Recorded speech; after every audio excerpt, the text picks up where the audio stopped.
What's up YouTube? Welcome back to my channel. So today I want to do a walk around video of my 1991 Acura NSX. So I've owned this car for about 5 years, and I did do a part 1 walk around video of my car about 3 years ago. Since then I've done a lot of modifications, and I want to walk around and take you through and show you exactly what I've done to the car, starting with my exterior, and then I'll get into the interior and pretty much call it a day for the video. If you noticed, my car looks pretty aggressive, a little bit more aggressive than usual NSXs that you see. The reason why is because I have a Marga Hills body kit. So Marga Hills is actually a company in Japan that makes this body kit, and I got inspired to buy this body kit because back when I was I think high school, there was this NSX YouTube video, not even YouTube, it wasn't even YouTube back then. It was a video online, I think it was top end, and it was a bunch of NSXs, and the fastest NSX had this Marga Hills body kit with like one of the fastest motors, and I was like, wow dude, if I ever get an NSX, I want it to be fast, and I want it to look cool just like that one. And lo and behold, years later I finally get it, and that's the reason why I picked this body kit, because it has that 90s look. Alright, so I have the Marga Hills front bumper, the fenders, the side skirt, the rear spat, and I have the diffuser but not currently installed in the car. You can see I have a Diflo or Difflo diffuser right now, and yeah, so that's why it looks so aggressive. Now, just to give you a heads up, most NSX owners do not change the body kit of their cars because they want perfect fitment, like OEM fitment. With that being said, the only perfect fitment is from the factory, so a lot of people just don't change it. Heads up, if you do plan on getting this body kit, or any body kit in general, whether you have an NSX or not, most body kits do not come actually most body kits are freaking horrible fitment. That's because I experienced a lot of craziness with this car. So the front bumper, actually just the whole body kit in general, it was really expensive to ship. I think it was quoted at like $2,500, so that just scares a lot of people off. On top of that, the body kit, just manufacturing it is really expensive. There's this thing called NSX tax, and if you don't have an NSX, or if you plan on getting one, just know there's a tax on all the parts. Everything's is a lot more expensive. So $2,500 in shipping, and I think the body kit just like this, it's almost like $10K. It's pretty expensive, and when you get it, you might get discouraged, or you might get angry like how I was, because this front bumper came with about 21 flaws. The fenders, I found like 13 errors, and side skirts found 12 issues, and then there's the spats in the rear diffuser, I found about 8 issues of it. So now, given enough time and given enough money, you can fix them. But if you spend so much on shipping, and you spend so much on the actual body kit, you would think that at least give me some pretty decent fitment, right? So as you can see, that's the fender to the bumper. It's pretty good, it's nice, but it did not come like that, and it was a lot of work. So just give you heads up, just keep that in mind for NSXs or any other car in general. So yeah. Now for the newer cars, maybe it might be a little bit different, but I've been in part of the NSX community for a while, so everything I've seen so far, it's it's either hit or miss, man. As far as the exterior, I have I think this is a dolly hood. I think I'm on my 7th hood. I've tried Cybon, I've tried VIS, Downforce, Tytech, and my favorite ones were Tytech, Dolly, and Downforce. But Downforce actually has some issues in it as well. So yeah, the side mirrors are craft squares with powder coated painted bases. It flows with the car a little bit better. I have Downforce R side scoops, so it's a little bit more out there. It's more aggressive looking, and I have an APR spoiler with carbon fiber extensions to make it like the same height as the roof, so it's a little bit more aggressive. Yeah, and as far as the lights, I changed everything to LED.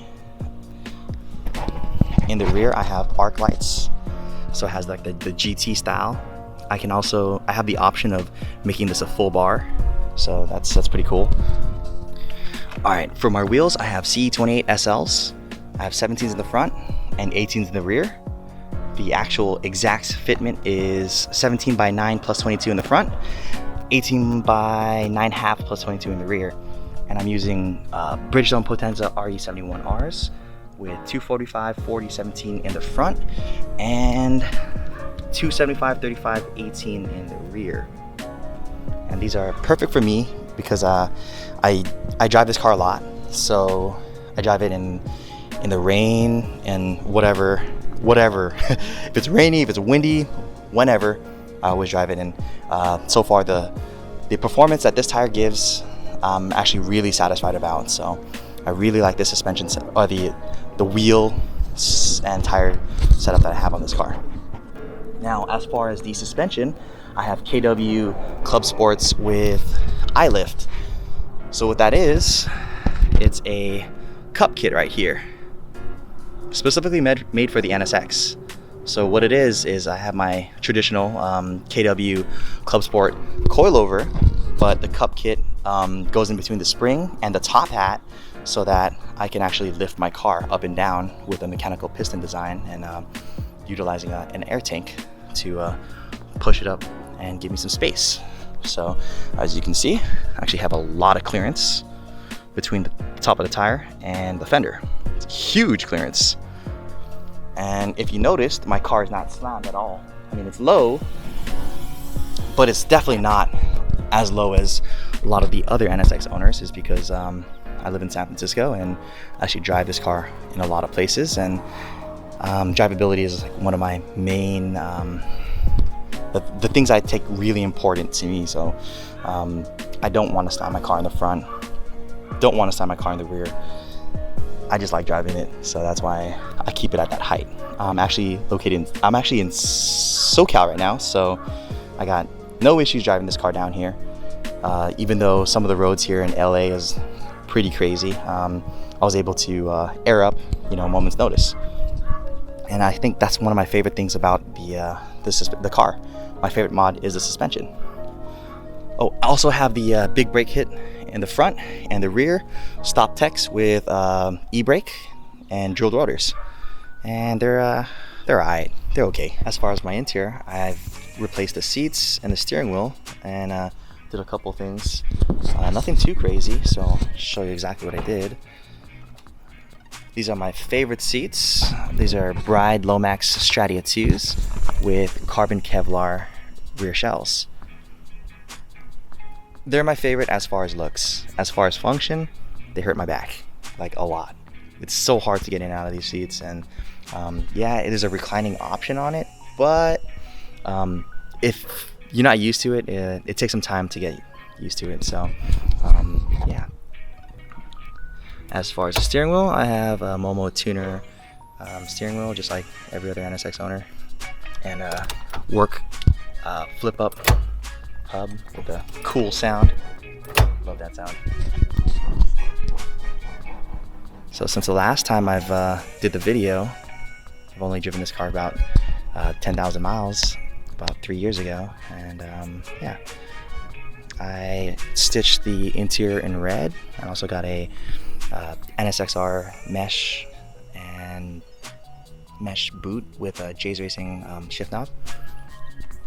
So if you look at the side panels or the door cards, it's all red, and also the A-pillars and the headliner is now black. So nothing too crazy, it's just pretty simple. And yeah, so the real reason why I'm doing this video is because I wanted to take note of how my car is at the moment, because as good as it is, there's time and there's a little bit more room for excellence.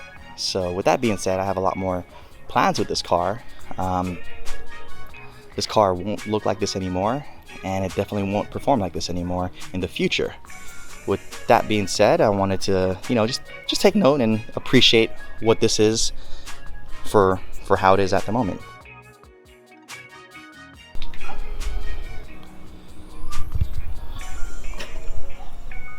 Oh, right, and the engine bay. I forgot to show you guys that. So 3 years ago when I popped the engine bay, it looked all stock, right?